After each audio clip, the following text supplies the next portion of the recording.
Bonjour, bonsoir, fidèles internautes. Merci d'avoir choisi Télar TV et bienvenue dans votre émission Droit de savoir. C'est encore moi, Christian Perrin. Je reçois aujourd'hui Georges Goma, membre du Congrès pour la Renaissance du Congo, le CRC. Avec lui, nous allons essayer de décortiquer l'actualité sociopolitique et économique du Congo-Brazzaville. Grogne sociale un peu partout, crimes économiques, crimes policiers, violation des droits et libertés fondamentaux au Congo-Brazzaville. Voilà qui va constituer l'ossature de notre émission aujourd'hui. Bonjour Georges Goma. Bonjour monsieur Christian Perrin. Merci d'avoir accepté notre invitation, Georges. Je rappelais que vous êtes un membre du Congrès pour la Renaissance du Congo, le CRC. Vous nous disiez une fois sur notre plateau ici, bien entendu, que l'élection présidentielle de mars 2021 n'était pas votre affaire. Votre objectif à vous, c'était une insurrection populaire pour mettre une bonne fois terme au régime totalitaire de Brazzaville. Est-ce que vous êtes resté intransigeant malgré l'élection présidentielle qui a eu lieu et aujourd'hui la nomination d'un nouveau gouvernement avec à la tête Anatole Koliné-Makosso? Écoutez, monsieur Christian Perrin, une fois de plus, merci de m'avoir à votre plateau. Le CRC, je pense que a été clair là-dessus. Le CRC, les membres du CRC sont des observateurs très attentifs de l'évolution, n'est-ce pas, de la vie politique au Congo-Brazzaville. Et donc, les postures que le CRC adopte sont des postures qui sont basées sur cette observation d'un État qui s'est installé depuis 1997. Donc, nous savons que ça allait aboutir à la situation que nous connaissons aujourd'hui. Parce que le Congo n'est pas un pays démocratique, c'est un pays qui, depuis 1997, fonctionne sur les bases d'une dictature féroce, même si, évidemment, il se part des oripeaux de la démocratie. Donc, la posture du CRC est la même, elle est braquée sur une éthique du renouveau, d'une renaissance que nous avons postulée depuis très longtemps et que nous avons dit également que toutes les élections présidentielles qui se passent, pas seulement les élections présidentielles, sont un non-événement pour le CRC parce qu'on n'en tirera rien. Donc le CRC est resté sur sa posture qui est la renaissance. Les élections ne nous intéressent pas. Alors après donc l'élection présidentielle, j'en parle quand même, de mars 2021, la situation sociale au Congo est actuellement, je dirais, explosive. Les fonctionnaires retraités sont à plus de 30 mois sans pension. On parle même d'ailleurs de 33 mois, sinon ils sont passés à 34. Les étudiants vont bientôt atteindre 40 mois sans bourse. Et nous savons que l'électricité, l'eau sont devenus mais vraiment une gymnastique. Alors, quelle analyse portez-vous face à toutes ces situations? Monsieur Christian Perrin, vous parlez de cette grogne sociale qui va crescendo de toutes les façons, mais c'est la résultante d'une très très mauvaise gouvernance. Il ne vous échappera ou il n'échappera à personne que le Congo-Brazzaville, c'est un pays qui a 5 millions, à peine 5 millions d'habitants et que le Congo-Brazzaville, nous l'avons dit et nous le redirons toujours, est un pays producteur de pétrole, de bois de bonne qualité et d'autres ressources du sous-sol. Donc, un pays très riche, qu'on a vu d'ailleurs donner des prêts d'argent, des milliards et des milliards à d'autres pays en Afrique. Ça, on l'a vu, tout le monde l'a vu. Ils ne se sont pas cachés de le faire. Et qu'aujourd'hui, pour un petit pays comme ça, qu'il y ait cette grogne sociale qui est fondée sur des faits, qu'il s'agit en effet d'une société, d'un pays en déliquescence. C'est un pays en échec avec lui-même et ça se traduit par cette grogne qu'on observe dans tous les secteurs de la vie sociale au Congo-Brazzaville. Donc, le point fondamental, c'est que c'est une très mauvaise gouvernance qui ne se donne pas le temps d'une autocritique et connaissant très bien évidemment, ces échecs, continue, va de l'avant dans ces échecs. Vous voyez? Donc, je pense qu'on va revenir on va donner des faits précis sur cette grogne sociale, mais d'une manière générale, nous en sommes là. On ne tirera rien de la gouvernance qui vient de se mettre en place. Bien au contraire, les problèmes vont aller crescendo au Congo-Brazzaville. Donc, c'est une mauvaise gouvernance et le CRC n'a pas ménagé ses efforts à le démontrer et va continuer à le démontrer qu'il faut nécessairement un changement de paradigme dans la gouvernance politique et économique au Congo-Brazzaville. Le gouvernement qui se met en place, entre guillemets, c'est, une fois de plus, un perdant. On perd du temps aux Congolais. On perd du temps aux Congolais. Et que les gouvernants de ce pays, 6 ans, c'était un peu conscient de ce que veut dire la gouvernance, de ce que veut dire un État. C'est-à-dire un État doit être chargé de rendre un certain nombre de services à ses concitoyens. Mais ce qu'on observe, ce n'est pas cela. C'est pas cela qu'on observe aujourd'hui au Congo-Brazzaville. Et quel regard, donc, vous étiez sur ce régime de Brazzaville qui finalement a opté pour la répression, parfois sanglante d'ailleurs, les fonctionnaires qui réclament leurs droits sociaux. On a vu dernièrement, par exemple, à Pointe-Noire, les travailleurs de la mairie de Pointe-Noire réclamaient les arriérés de salaire, mais ils ont été répondus finalement par les bastions et d'autres ont été arrêtés. Voilà, mais une fois de plus, c'est la nature du système. C'est la nature du système. À une époque, nous avons dit, écoutez, proclamez tout simplement que vous êtes une dictature. Proclamez-le ouvertement. Mais peut-être que en installant clairement des institutions dictatoriales, les Congolais se diront, mais écoutez les gars, c'est une dictature, les dictatures ne fonctionnent que de cette manière-là. Mais qu'est-ce qu'ils disent? Que nous sommes un pays démocratique qui fonctionne sur les principes de la démocratie. Vous voyez? Mais là, évidemment, notre critique sera acerbe parce qu'ils viennent de notre côté. Nous sommes du bon côté de l'histoire. C'est nous qui proclamons la démocratie. C'est nous qui sommes empreintes de la démocratie, des valeurs démocratiques. Et quand on les viole, ces valeurs démocratiques, nous serons là pour dire non, au péril parfois même de notre propre existence. Vous voyez? Donc, évidemment, ce qui se passe en ce moment, vous avez parlé de la répression, mais c'est ça les caractéristiques d'une dictature. Il y a quand même des chartes qui existent. Comment régler des conflits sociaux? Les syndicats existent qui, de façon correcte, peuvent aborder les problèmes auxquels les Congolais sont confrontés. Mais un État qui utilise ces institutions régaliennes, en l'occurrence, des institutions qui assurent l'ordre à l'intérieur du pays, c'est-à-dire il y a la police, il y a la gendarmerie et les corps affiliés. C'est pour protéger les Congolais, mais ce n'est pas pour soumettre les Congolais à ce que l'on voit là. Et l'expression de la fameuse grogne sociale, les 3 grands hôpitaux de la République, on a vu le CHU, on a vu l'hôpital général de Dolisie, mais encore l'hôpital de Louandjili, qui sont quand même des institutions qui s'occupent de la santé des Congolais. Des gens qui restent beaucoup de mois sans salaire. Attendez, dans les pays dans lesquels nous vivons aujourd'hui, chaque fin du mois, mais les gens ont leur salaire.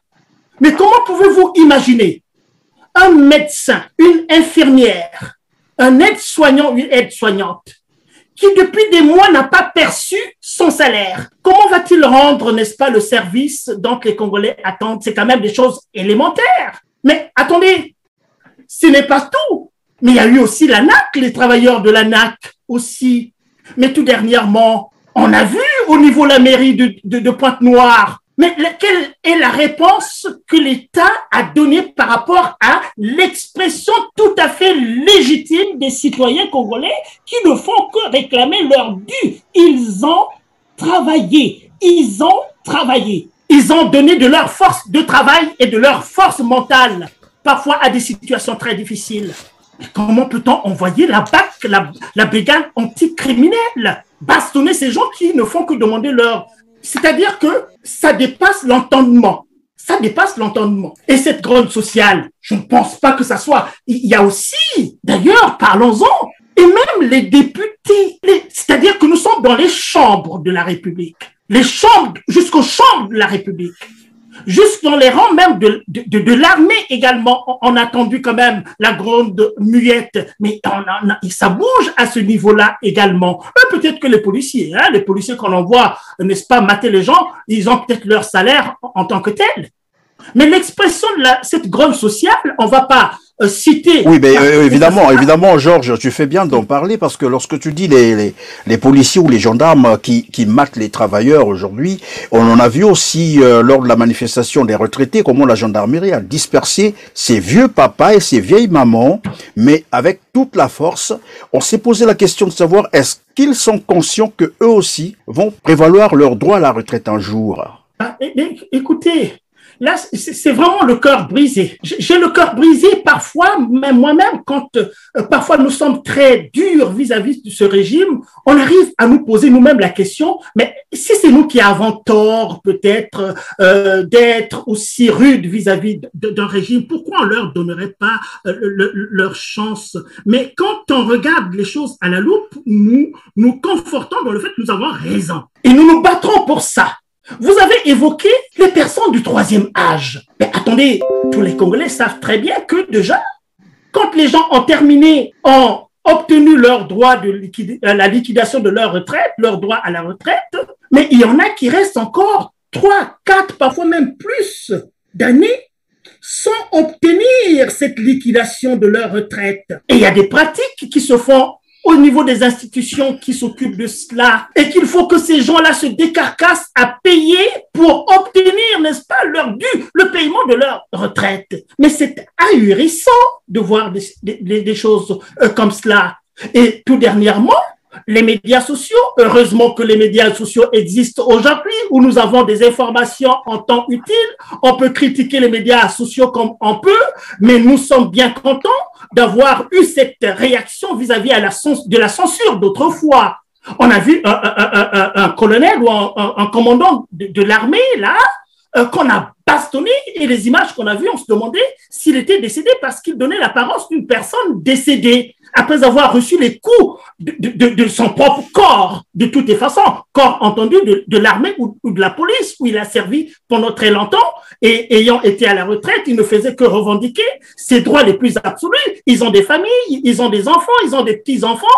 Est-ce que ces gens qui sont au pouvoir peuvent s'imaginer un peu ce qu'on appelle l'empathie? L'empathie, c'est la capacité qu'un être peut mettre à la place de l'autre. Mettez-vous à la place de l'autre. Les gens qui sont dans le gouvernement de monsieur Denis Sassou Nguesso et tous les autres qui n'ont pas ce problème-là, puisqu'on va se servir dans les caisses d'État comme on veut, qu'ils essaient de s'imaginer. Mettez-vous à la place de ce colonel, ce commandant-là, qui a des enfants, qui a des petits-enfants et qui a des loyers à payer et qui totalise 33 mois sans avoir son salaire et qu'on vient bastonner à mort comme on l'a vu. Mais attendez, à un certain moment quand même, il faut faire fonctionner la conscience, votre conscience humaine en tant que telle.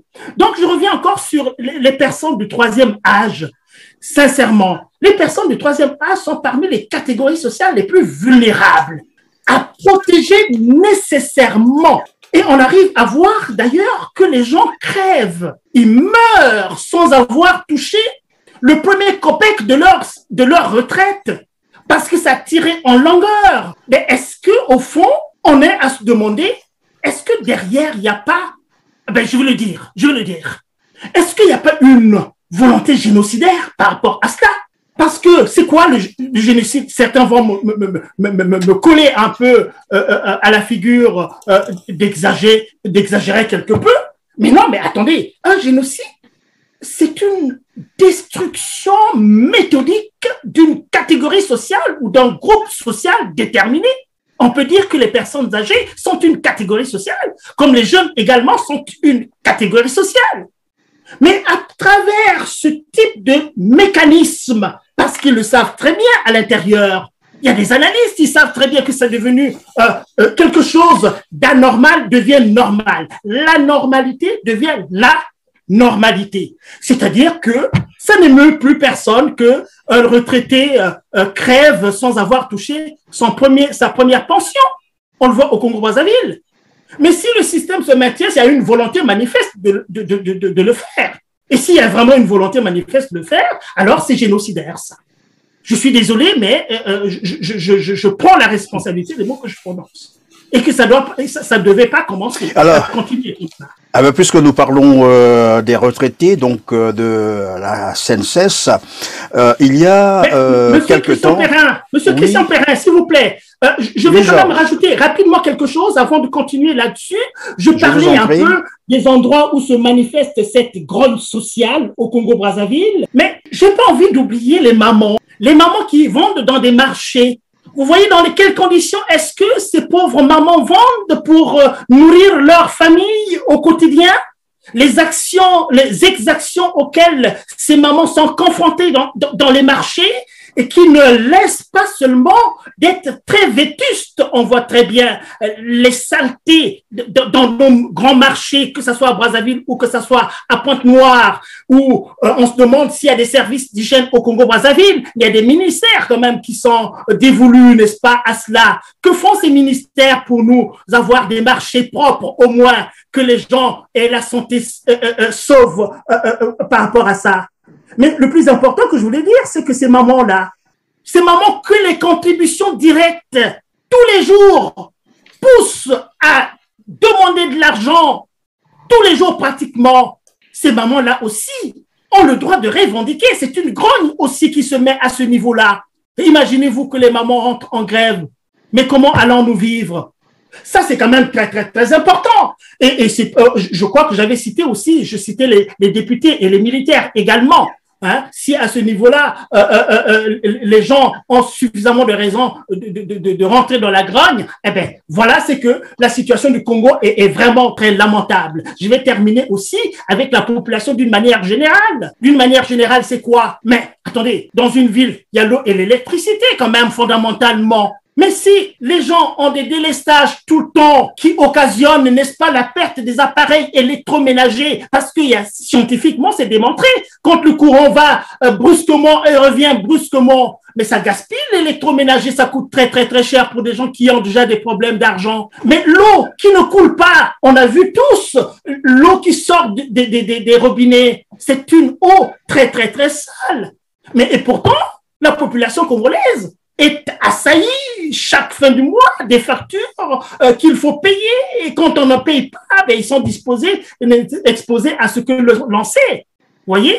Donc, nous sommes quand même dans une situation évidemment, pendant que tu parles de l'électricité et de l'eau, les délestages qui sont constatés, il faut noter également que cela entame le fonctionnement des petites et moyennes entreprises, et qu'après, on ira demander à ces entreprises de payer les impôts, alors que, on les empêche d'abord de fonctionner. Je crois qu'il y a...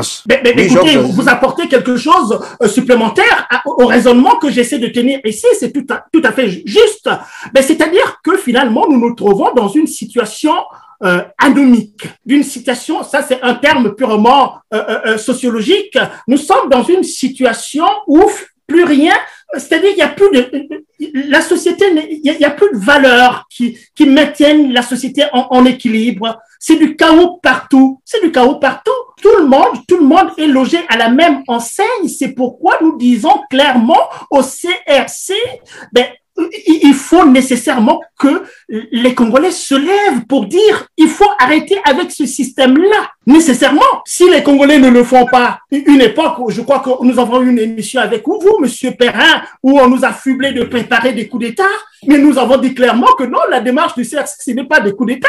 On ne peut pas vouloir imposer la démocratie et passer par des coups d'État. Non, ça ne nous regarde pas, les dialogues et tout le machin, ça ne nous concerne pas parce qu'on sait comment le système fonctionne. Mais nous voulons que les Congolais prennent conscience par rapport à ce qui se passe aujourd'hui et que les Congolais sachent très bien que leur existence ne se limite pas à leur propre existence en tant que telle, mais leur existence se prolonge jusqu'à l'existence de leurs enfants. de leurs petits-enfants, de leurs arrière-petits-enfants, et que les problèmes qui se posent aujourd'hui, si on ne prend pas le temps de les régler concrètement, eh bien, et ceux qui sont responsables de ces problèmes aujourd'hui, qui vont crever demain, nous allons tous crever, mais ils vont laisser sur les générations futures toutes les conséquences des turpitudes qu'ils posent aujourd'hui. C'est quand même mathématique, cela. C'est pas difficile à comprendre. Je reviens donc sur les retraités qui n'ont pas leur pension depuis pratiquement 34 mois, nous l'avons dit tout à l'heure, et qui revendiquent d'ailleurs, mais malheureusement qui sont violentés par la gendarmerie. Alors sur ce dossier, il a été identifié un réseau mafieux finalement à la CNCES où 500 millions de francs CFA ont été détournés. Et dans ce réseau, on cite d'ailleurs un certain Gildas Ambende Nguesso, qui serait le neveu de Denis Sassou Nguesso. Il y a le lieutenant Eyoka, si vous avez suivi sur les réseaux sociaux, entre-temps, ce lieutenant qui venait vanter les paires de chaussures qu'il achetait à coups de millions, et maintenant se rend compte que finalement c'était l'argent des retraités qu'il détournait et puis faisait sa vie en France. Il y a également Évariste Ondongo qui est cité dans ce dossier. Pendant ce temps, les retraités croupissent dans la misère, meurent parce qu'ils ne peuvent plus se traiter, comme tu l'as dit tout à l'heure, ils ne peuvent plus se nourrir correctement, surtout que c'est des personnes vulnérables. Écoutez, l'analyse que je fais, ça reste dans la continuité de ce que j'ai dit au départ, et ça reste aussi dans la droite ligne de des travaux du CRC. Bon, vous parlez de réseau de la Caisse nationale de sécurité sociale. C'est la Caisse nationale de sécurité sociale, c'est-à-dire un champ d'activité qui prend en charge les personnes dans des situations difficiles de leur existence.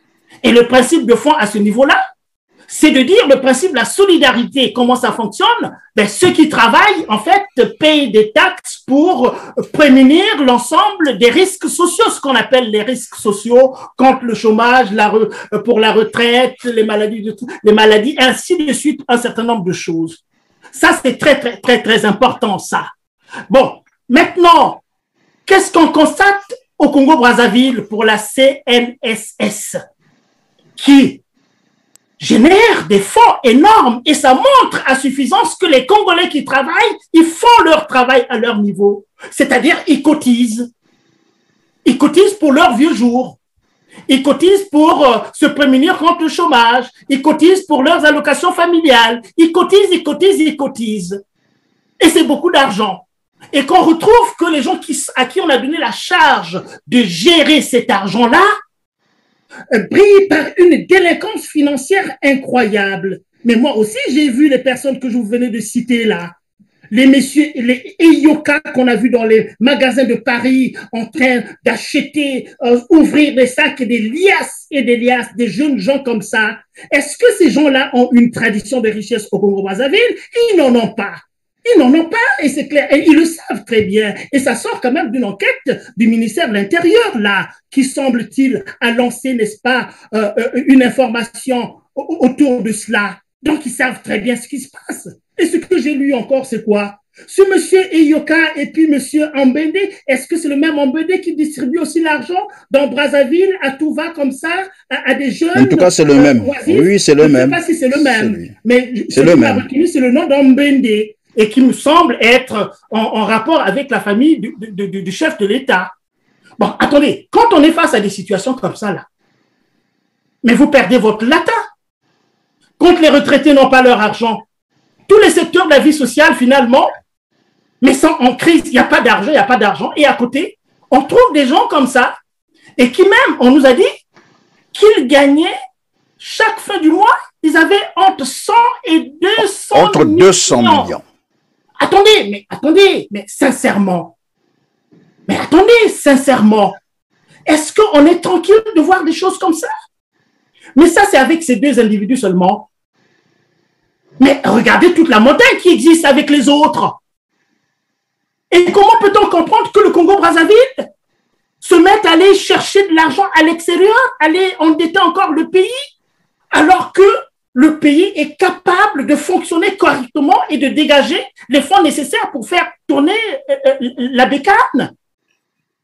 Non, mais je perds mon latin tout simplement par rapport à cela. Je perds mon latin. Là, c'est le cas le fameux réseau de la CNCS, comme vous le dites là. Mais attendez, on a entendu aussi parler d'un certain directeur général de l'information. C'est bien sûr, c'est pas si c'est le même, hein, qui avait détourné. On parle aussi. 50 milliards, c'est 50 aussi, milliards, je crois, oui. Ben, un truc comme ça. Vous voyez, quand on me parle de milliards, là, franchement, je me dis, mais comment peut être le milliard? Mais même le million, là, franchement, quand on parle d'un million, on se dit, mais attends, les gens détournent désormais des milliards. Comment se fait-il qu'au Congo, on se retrouve avec des multimilliardaires oui. Alors que dans leur famille, il n'y a jamais eu des industriels et qui se retrouvent aujourd'hui avec 6 individus congolais, dont Christelle Denis Sassou Nguesso, Jean-Jacques Bouya, Gilbert Ondongo, Rodolphe Adada, Lucien Ebaka et Jean-Richard Bruno Itoa, qui à eux seuls ont plus de 5 000 milliards dans les paradis fiscaux. Et cela a été rapporté par Monde Afrique. Et les Panama Papers aussi, pendant que nous y sommes. Les Panama Papers aussi, pendant que nous y sommes. Bon, ben écoutez, c'est là où évidemment, nous n'arrêtons pas de dire que nous sommes face à un régime qui est criminel, dans le sens plein du terme. Le régime, c'est un régime criminel. Le crime économique, le crime financier existe, c'est bien ce que nous sommes en train de dire là. Au Congo, nous n'avons pas, personne ne peut se lever pour dire que j'ai une tradition de richesse. À la limite, on connaît très bien des commerçants qui se sont battus pour construire leur richesse, mais on comprendra très bien aussi que la richesse qu'on voit aujourd'hui, c'est une richesse indue. La richesse qui est fondée sur la dilapidation des biens publics par des complicités, des dispositifs combinatoires qui sont au sein, n'est-ce pas, des circuits de l'État. Ça, on le sait très bien. L'argent est gardé dans les chaumières. L'argent est expédié dans les banques à l'étranger. J'entendais encore quelqu'un qui se demandait, mais attendez, moi j'ai jamais vu un ministre sénégalais construire des maisons à Brazzaville. J'ai jamais vu un président Sao Tomé construire à Brazzaville. Mais ce n'est pas le cas parce que les gens de Brazzaville, eux, ils construisent partout dans le monde, jusqu'au Japon, partout. Avec quel argent? Et on voit très bien que c'est pas leur argent parce qu'on n'a jamais la tradition de la richesse. Donc, sciemment comme ça, il y a un groupe d'individus qui a pris le pari de détruire le pays parce qu'on détruit le pays. Avec l'argent qui revient au pays, on pouvait développer le Congo-Brazzaville. Tout le monde devait être très bien, avoir le bonheur d'être congolais et de vivre au Congo-Brazzaville. Mais le problème, c'est que non seulement on pille l'argent du pays et en même temps, au tenté, c'est-à-dire aujourd'hui, on en est à chercher encore où aller emprunter de l'argent. Mais attendez, quand vous empruntez de l'argent, ça veut dire quoi? C'est que la personne qui vous emprunte, qui vous prête son argent, elle veut avoir de la plus-value sur cet argent-là. On n'arrive déjà pas à rembourser. Mais ce qui veut dire que le caractère criminel du régime, c'est de transférer leur inconséquence, je l'ai dit tantôt, sur des générations futures qui ne connaissent ni d'Adam ni d'Ève. Les actes qui sont posés aujourd'hui, ça c'est quand même assez facile à comprendre parce que c'est mathématique. Vous voyez? Donc à votre question, ma foi, c'est tout simplement des brigands. Il n'y a pas autre chose que ça. Il y a une mafia au niveau de la sphère politique qui gaspille l'argent de l'État. Kiki Nguesso en Floride a quand même un dossier là-dessus. Il y a Global Witness qui nous a apporté des données là-dessus, non? Mais la fille de M. Sassou à New York, la tour 30, là aussi, il faut qu'on nous explique d'où vient cet argent. C'est pas Georges Goma qui le dit, c'est pas le CRC qui le dit, mais ce sont quand même des personnes qui ont fondé leur essence à faire ces recherches. Global Witness, ils racontent pas du n'importe quoi quand même. Nous sommes à l'extérieur, nous voyons comme un film qu'on projette. On vous dit, mais voilà ce que nous voyons sur le film. Faites attention, voilà dans quel état vous êtes. Georges Goma, tout à l'heure on a parlé de l'argent planqué dans les paradis fiscaux, on a cité quelques noms. Parmi ces 6, curieusement, tous ces 6 se retrouvent dans le nouveau gouvernement, notamment Denis Christiel Sassou Nguesso, Jean-Jacques Bouya, Gilbert Ondongo, nous l'avons dit, représentant personnel d'ailleurs de Denis Sassou Nguesso, qui pourtant dans son discours disait tolérance zéro. Mais on se rend compte, toutes ces personnes, non seulement qu'elles soient citées dans les scandales financiers à l'extérieur, se retrouvent finalement dans un gouvernement, entre guillemets, dit gouvernement de guerre. N'est-ce pas paradoxal? Ben, est-ce que c'est vous qui faites confiance à M. Denis Sassou Nguesso? A-t-il déjà dit quelque chose pour laquelle les Congolais ont eu confiance en lui? C'est pas en 2009 qu'il proclamait à qui voulait l'entendre qu'il allait industrialiser tout le pays et que le Congo avait toutes les capacités d'industrialiser tout le pays. Eh bien, et bravo, évidemment, s'il le faisait, les jeunes Congolais allaient trouver du travail, non? Mais ils l'ont dit pourtant en 2009. Où est-ce que nous en sommes avec les industries du Congo-Brazzaville? Il n'y en a pas. Bien au contraire, ce que Massamba Deba avait fait, il s'est entrepris à les détruire, non? Hein? J'ai retrouvé dans les archives de mon père quand même aussi c'était quoi en 1979, 1980, mon père avait bien écrit que M. Sassou Nguesso avait présidé au cinéma Vogue la conférence sur les industries d'État en tant que tel. J'ai retrouvé, n'est-ce pas, ces archives-là. Mais depuis 80, finalement, on se rend compte que toutes les entreprises ont été démantelées les unes après les autres. Et cela va ensemble aussi avec l'éducation. Et là, c'est M. Denis Sassou Nguesso lui-même qui dit ouvertement, quand on lui pose la question sur l'éducation, il dit ouvertement que jusqu'aux années 80, 79, 70 aux 80, le Congo a eu presque 100% d'enfants alphabétisés. Et lui-même, il le dit, c'est pas moi qui le dis, c'est M. Sassou qui le dit, qu'à partir des années 80, nous avons pris la décision de tout détruire. Alors, écoutez, c'est pas moi qui le dis, c'est lui-même qui le dit. Donc, vous voyez très bien qu'on parle de l'économie, d'accord, mais parlons aussi des autres domaines parce que c'est interdépendant. Mais quelqu'un qui vous dit ouvertement que nous avons décidé de tout détruire, mais on a tout détruit jusqu'aujourd'hui, on continue à tout détruire. La destruction, c'est ça, quand on fait la guerre dans le pool, on détruit le Congo, on détruit les maisons, on détruit les individus. Donc, le principe de la destruction est immanente à ce régime-là. C'est pas moi qui le dis, c'est eux qui le disent et c'est eux qui le font. Pourquoi ils veulent qu'on le dise pas? Puisqu'ils nous présentent le spectacle de leur agir politique. C'est un agir politique qui ne se cache pas. Donc, on peut pas faire confiance à M. Denis Sassou Nguesso quand il dit tolérance zéro. Mais il parlait des antivaleurs également pendant que nous y sommes. Les antivaleurs. Mais les antivaleurs sont les antivaleurs qui écument la vie politique au Congo-Brazzaville. On sait très bien ce qui se passe là-dedans. Nous n'inventons rien. C'est le spectacle de leur gouvernance qui jaillit aux yeux de tout le monde que nous ne faisons que leur rapporter à leur propre figure. Que voilà ce que vous faites. C'est pas sorcier. Nous n'insultons personne, bien au contraire. Nous les aidons s'ils n'ont pas l'intelligence de comprendre l'impact ou bien les conséquences des actes qu'ils posent, mais nous les aidons quelque part à mettre ça à la surface. Voyez?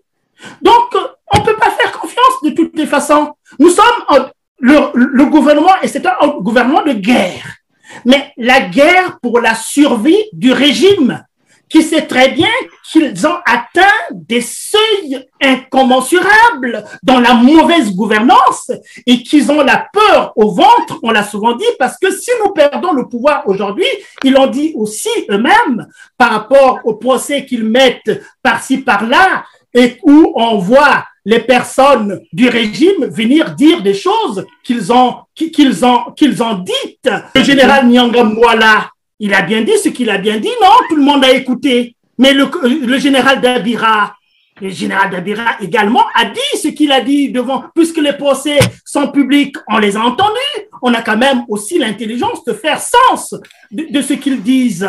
Donc voilà, nous sommes, le gouvernement, c'est un gouvernement de guerre. Mais il faut définir le sens de la guerre dont il est question. C'est pas la guerre pour défendre les Congolais. Ah, ça, non. Ça, ils ont le mépris des Congolais. Ils ont le mépris des Congolais. Ils ont le mépris des Congolais. Rien qu'à voir comment ils agissent. On ne peut pas envoyer la BAC aller bastonner des gens qui, n'est-ce pas, réclament leur dû. Ça, c'est la criminalité politique. Il faut le dire avec beaucoup de force. Vous voyez? Alors, des crimes économiques aux crimes de sang, sinon crimes policiers, c'est justement un pas seulement. Nous allons donc en parler aussi les bébés noirs. Le phénomène bébé noir fait parler de lui au Congo-Brazzaville. Évidemment, pour lutter contre ce phénomène, la police a pris finalement la résolution d'exécuter froidement ces jeunes, entre guillemets, bandits ou voyous, mais parfois en public et souvent devant leurs parents. Qu'est-ce qui justifierait qu'une police arrête un jeune, inoffensif d'ailleurs, et qu'il ne pose pas de résistance et qu'il soit finalement achevé comme ça en public, alors qu'il existe la justice? Monsieur Christian Perrin, voyez, votre question aborde des problématiques très sensibles et très graves. Je vais parler de l'inscription de la violence, l'inscription de la violence dans la gouvernance des législatures Denis Sassou Nguesso. Vous parlez de ces jeunes-là, d'accord? Les bébés noirs, c'est une réalité tout à fait récente.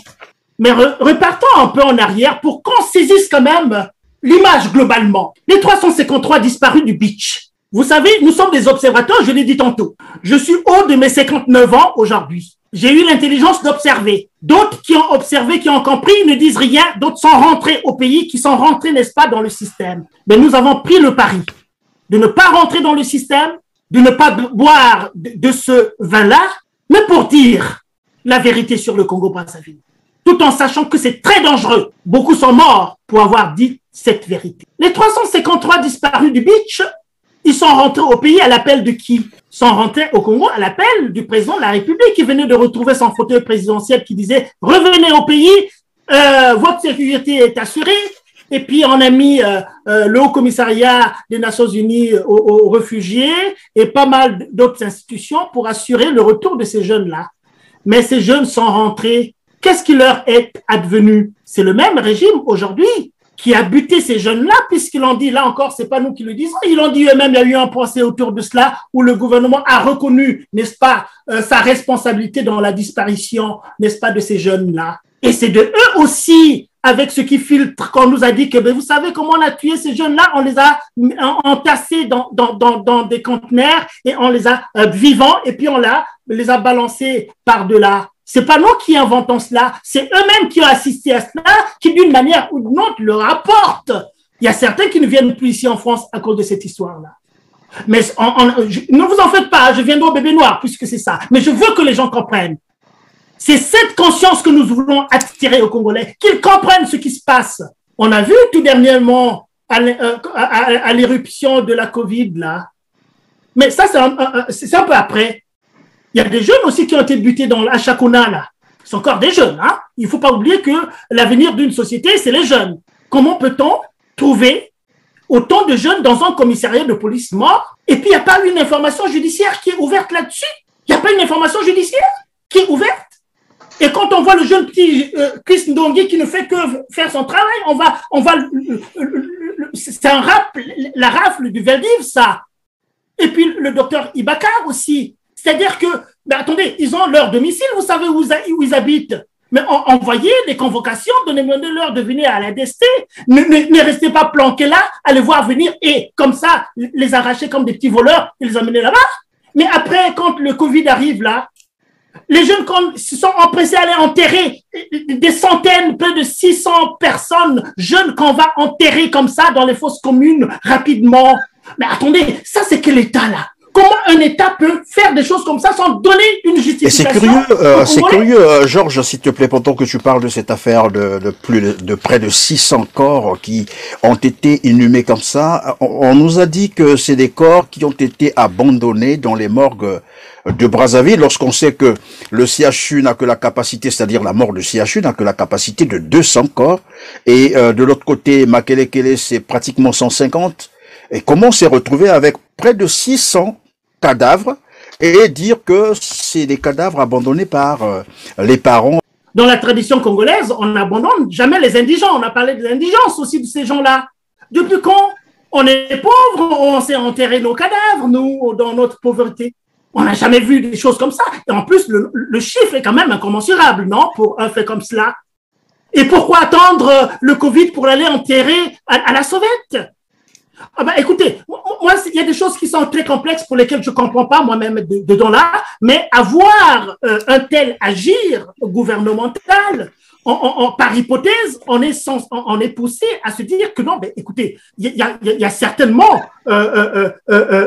il y a des mécanismes qui sont mis en route et qui mettent au centre, n'est-ce pas, la mort des individus.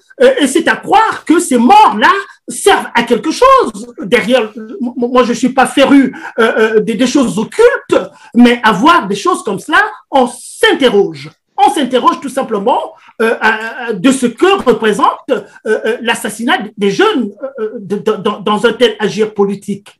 Vous voyez? Mais là, venons un peu à ces bébés noirs-là, évidemment, mais une fois de plus, mais ces bébés noirs, on les voit opérer. On les voit opérer au Congo au su et au vu de la police, de ces institutions régaliennes de l'État qui ont le monopole de la violence. Voilà, ils ont le monopole. Hein? Ils ont le monopole de la violence d'État. Et ils en font usage. Ils en font usage à ce que je vois. Vous voyez? Je parlais de jeune Chris Ndongi et du docteur Nzabana et tous les autres également, disons-le, du général Mokoko également. Ça procède la même chose de toutes les façons. Monsieur Mokoko n'est pas un méchant, ce n'est pas un criminel, ce n'est pas bien loin de là. On a tous vu ce qu'il dit là. C'est pas un criminel. Pourquoi il se retrouve là? Et on refuse, ils disent que c'est pas un prisonnier politique. Mais si c'est pas un prisonnier politique, dites-nous exactement ce qu'il a fait. Donc voilà ce qui se passe, c'est que ce que vous rapportez là, mais bien sûr, les jeunes bébés noirs opèrent, on les arrête pas et parfois on les voit avec les policiers. Il y a certains bébés noirs qui se retrouvent avec la tenue de policiers. Mais il y a quand même des choses qui sont troublantes là-dedans qu'il faudrait que les gens au pouvoir nous l'expliquent. Il faut qu'ils nous l'expliquent. Mais le jeune là qui a cambriolé une dame à Pointe-Noire, mais on a tous bien vu, ils ont diffusé les images. Mais le jeune est entre vos griffes. Le jeune est entre vos griffes. Je suis un peu méchant en disant, je voulais dire, entre vos mains. Mais ça devient des griffes, parce que vu la suite. Mais comment se fait-il qu'un jeune que vous avez arrêté, vous avez des prisons pour ça? Mettez-le des menottes, emmenez-le en prison et ouvrez une information judiciaire là-dessus. Comment se retrouve ce jeune-là? L'image d'après, il est dans un cercueil. Ce qui veut dire que finalement, la police qui devait, n'est-ce pas, protéger la vie des citoyens, a un autre agenda qui lui permet de buter les jeunes qu'on devait protéger. C'est ce que je suppose, sur la base de ce que nous voyons. Et le jeune n'est pas le seul. On a bien vu aussi le jeune Ankaï, la jeune dame, la jeune fille, je me rappelle plus du nom, mais il y a des cas, il y a beaucoup de cas comme ça. Il y a beaucoup de cas comme ça. Et surtout, oui, puisque pendant que nous en parlons, Georges, il nous a été rapporté un fait où les jeunes sont kidnappés, curieusement, par soit la BAC ou la police, et qui les butent, en fait, les exécutent froidement, et vont déposer les corps des victimes à la morgue, mais les parents, avant de retirer ces corps, doivent payer une rançon. Et c'est ce qui nous a été rapporté dernièrement, un jeune kidnappé vers la base aérienne de Pointe-Noire, par la BAC, bien entendu, et qui va se retrouver à la morgue, donc un corps sans vie. Et quand les parents ont recherché, retrouvent le corps, alors on leur dit, il avait été donné des instructions, vous ne pourrez prendre ce corps que si vous payez 300 000 francs CFA. Donc, on prend des corps en otage, après les avoir exécutés, on les prend en otage, on demande aux parents de payer d'abord la rançon, mais en plus de ne pas organiser un deuil pour la victime. Et lorsqu'on a essayé de mener des enquêtes, on s'est rendu compte qu'évidemment le jeune n'avait rien de criminel, rien du tout. Les amis ont témoigné qu'il n'avait jamais fait quelque chose de méchant. Mais Monsieur Christian Perrin, même les plus grands criminels, les tueurs en série, on connaît ces histoires-là.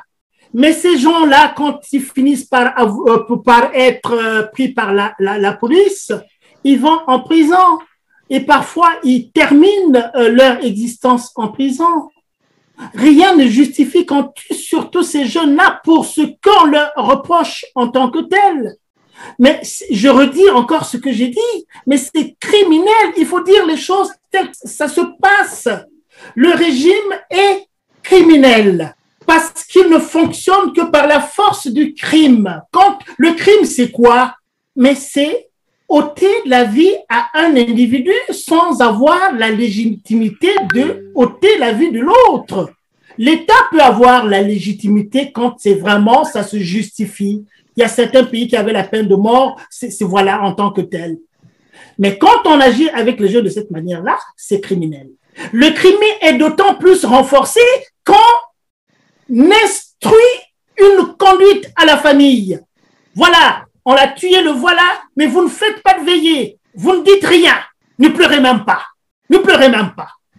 Il y en a à qui on a intimé l'ordre de faire des choses comme ça. Il faut que les Congolais, les sociologues congolais nous disent vraiment, quand on voit dans leur gouvernement, là, de toutes les façons, il y a quand même des gens qui ont fait des études supérieures, qui sont des grands anthropologues et sociologues, mais il faut quand même qu'on nous dise quel est l'état de notre société aujourd'hui. Est-ce que c'est le Congo dont nous avons besoin? Malgré le fait qu'il bénéficie des attributs de l'État, où il se vautre, n'est-ce pas, dans cette opulence indue, où évidemment la richesse n'a plus de sens.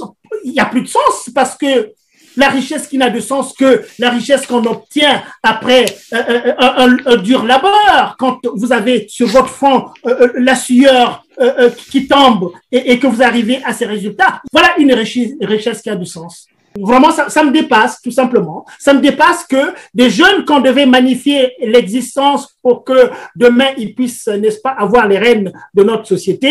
Et quand ils sont butés de cette manière-là, ça me dépasse. Évidemment, dans le même registre, nous avons en fait été informés que 9 autres jeunes qui vivaient à Mbota, un quartier dans Pointe-Noire, bien entendu, ont été exécutés froidement de la même manière. Alors la question qu'on se pose, pourquoi la police précipite-t-elle à les exécuter froidement, tel qu'elle le fait, que d'engager des procès, puisque la police, on nous dit, c'est l'auxiliaire de la justice. Que craignent la police et la gendarmerie ou la BAC dans les procès de ces jeunes? Est-ce que ça ne cacherait pas quelque chose exactement? Parce qu'on nous dit aussi que ces jeunes, comme vous l'avez d'ailleurs dit d'emblée, travailleraient pour certains réseaux entretenus par des policiers ou des gendarmes. Pourquoi la police et la gendarmerie craignent-elles plutôt les procès de ces jeunes? Mais écoutez, vous l'avez dit dans la question que vous avez posée, je pense qu'il y a des éléments de réponse qui sont là-dedans. Hein. Bon, moi, je suis un peu comme vous, nous voyons des choses. Bon, maintenant, si on se donne à une analyse ou à des projections, à des hypothèses comme cela, ce qui est bien vrai, c'est qu'il y a quelque chose, certainement, qu'il faudra savoir. Et pour savoir ces choses-là, quand on pose une hypothèse, il faut aller sur le terrain, rassembler un certain nombre de données, les recouper pour avoir des unités de sens qui nous expliqueraient, n'est-ce pas, pourquoi ça se passe comme ça. Mais il est bien vrai que la ville de Pointe-Noire, mais la ville de Pointe-Noire est une ville stratégique ou bien géostratégique aussi là-dedans. Les exécutions sommaires dans Pointe-Noire, une fois de plus, c'est des jeunes qu'on élimine et on demande aux Congolais, aux Pontenegrais d'adopter une attitude par rapport à ce que la police fait et tout cela. Est-ce que, on a parlé des bébés noirs, la séparation entre les bébés noirs ou bien le ministère de l'Intérieur et la justice. Voilà, cette césure, cet écart qu'on a instauré, hein, on a mis un mur en béton entre la justice et la police pour qu'il n'y ait pas, n'est-ce pas, à la manière des manifestation de la vérité. La vérité. De toutes les façons, vous savez très bien aussi, c'est pas étonnant quand on fait la rétrospective du système politique au Congo depuis un certain nombre d'années, depuis 40 ans, 10 ans, vous savez très bien que le régime fonctionne sur la base du mensonge. Hein? Donc, il y a beaucoup de choses qui nous sont cachées. Aujourd'hui, si ces gens qui ont posé ces actes-là disaient « Oh, que le Saint-Esprit est passé par là », ben, je vais dire toute ma vérité et toute la vérité, toute ma vérité, mais on comprendra beaucoup de choses. Une police ne peut pas se comporter de cette manière-là. Une police a pour fonction première de protéger la population et les jeunes davantage, les catégories les plus vulnérables. Mais quand on se met à les buter de cette manière-là, sans discontinuer, et selon une méthodologie bien réglée, bien calibrée, c'est qu'il y a quelque chose. Nous sommes donc arrivés à la fin de notre émission. Georges Goma, alors si j'ai bien compris, pour vous, toute solution au problème du Congo passera par une insurrection populaire. Mais dans le même temps, la population se pose la question, mais ça dure trop longtemps. C'est pour quand exactement? Mais non, on peut pas. Ça peut être pour aujourd'hui, ça peut être pour demain. Nous y travaillons de toutes les façons. Ce travail-là, c'est un travail très, très complexe. Et nous travaillons aussi, voilà, ça c'est très important aussi. Vous savez, le CRC a le CEP. Le CEP, c'est le Collège d'études des perspectives. Nous avons des programmes de télévision qui vont commencer, évidemment, pour dire aux Congolais, voilà la société de demain. Hein? La prospective et la perspective. Le Congo, la renaissance, prospective et perspective. Nous allons tout simplement, tranquillement, avec la liberté qu'on nous accorde, de nous exprimer que dans le domaine de l'éducation, voilà, l'état des lieux est là. Voilà les problématiques qui se posent. Voilà. Et puis voilà ce que nous pensons, nous, ce que doit être l'éducation, ce que doit être le rapport à la jeunesse, ce que doit être le rapport à la culture. Nous dirons également en matière, n'est-ce pas, des fonctions régaliennes d'un État, en matière de sécurité et de défense, voilà l'état de la situation aujourd'hui. Comment ça marche? Et voilà ce qu'est, n'est-ce pas, ces institutions dans un Congo partagé par tout le monde, un Congo où on aimerait apporter ce bien-être aux Congolais parce que les Congolais méritent amplement ce bien-être-là. Je l'ai dit tantôt en commençant notre entretien, par le fait que nous étions seulement 5 millions de Congolais et que nous avons un pays bougrement riche. Quand nous pensons avec force à notre pays, c'est que nous affirmons la capacité, les capacités, le potentiel que nous avons. Et que ce potentiel que nous avons pouvait être réinvesti pour le bien du Congo-Brazzaville. Vous voyez? Et qu'on nous garde, évidemment, loin du Congo-Brazzaville pour que nous n'ayons pas, n'est-ce pas, l'occasion de montrer de quoi nous sommes capables. Eh bien, moi, je suis Georges Goma. J'ai fait des études que j'ai fait, je n'ai pas à me claironner là-dessus, certains le savent, nous sommes allés jusqu'au bout de l'école, dans des universités les plus prestigieuses, je n'ai pas à me fanfaronner là-dessus, et que nous avons ce potentiel, et nous avons le cœur serré que nous soyons dans l'état où nous sommes. Et certains l'ont vu certainement, qu'à défaut, n'est-ce pas, d'avoir l'expression politique chez nous, là où nous sommes, on nous donne aussi un espace de liberté. Et là, j'ai été quand même dans des élections majeures ici au Québec, j'ai été candidat à une élection très majeure où j'ai fait quand même des scores mémorables et que, soit dit en passant, l'actuel président de l'Assemblée nationale du Québec était, n'est-ce pas, mon concurrent direct. Vous voyez? Donc ça, c'est des choses qu'il faut dire. Il faut dire ces choses-là, que nous avons de potentiel et nous avons la capacité, n'est-ce pas, de développer le Congo-Brazzaville. Et quand nous disons ce que nous sommes en train de dire, les Congolais doivent nous soutenir et travailler ensemble avec nous pour que nous changeons de paradigme de la gouvernance au Congo-Brazzaville. Il n'est pas trop tard, Et ce que nous disons, ça sera aussi au bénéfice de ceux qui nous font souffrir aujourd'hui. Parce que le pouvoir, bien sûr, ils ont le pouvoir, la réalité du pouvoir. Le tort serait de penser qu'ils auront le pouvoir là éternellement. Il arrivera un moment là où le pouvoir partira. Et là, à ce moment-là, ça sera le tour du grand peuple congolais. Voilà, c'est la fin de cette émission et merci Georges d'avoir répondu à toutes nos questions. Je rappelle que vous êtes membre du Congrès pour la Renaissance du Congo, le CRC, et je retiens que votre objectif n'a pas changé, c'est de conduire le peuple congolais à une insurrection populaire pour mettre à terme au régime de Brazzaville. Nous reviendrons vers vous toutes les fois que besoin sera. Quant à vous, chers téléspectateurs, une fois de plus, merci de nous avoir suivis, d'avoir été avec nous. Vous êtes vraiment aimable. Restez donc branchés sur TLR TV. Quant à moi, je vous retrouve très prochainement. D'ici là, portez-vous bien. Merci.